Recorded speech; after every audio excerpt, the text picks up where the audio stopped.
आणि गाडी जाळण्याच्या संशयामधून एका तरुणाला लोखंडी रॉडनं बेदम मारहाण करण्यात आली। उपचारादरम्यान या 18 वर्षीय तरुणाचा मृत्यू झालाय। जालन्यामधल्या भवानीनगरमधली घटना आहे। सागर आगलावे असं या मृत तरुणाचं नाव आहे।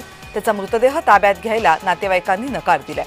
आरोपींना अटक होईपर्यंत मृतदेह ताब्यात घेणार नाही असा पवित्रा नातेवाईकांनी घेतलाय।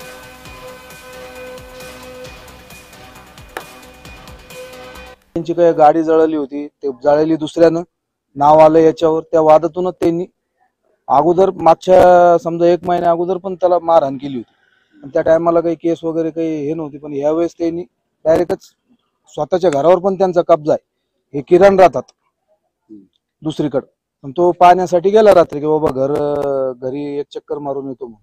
तर ते गेलं, तर तेवढं त्यांनी फायदा उचलून असं बेरहमीचं हे केलं होतं। 2 वाजता गाडी जळालेली। मी माहेराला गेलेली होती।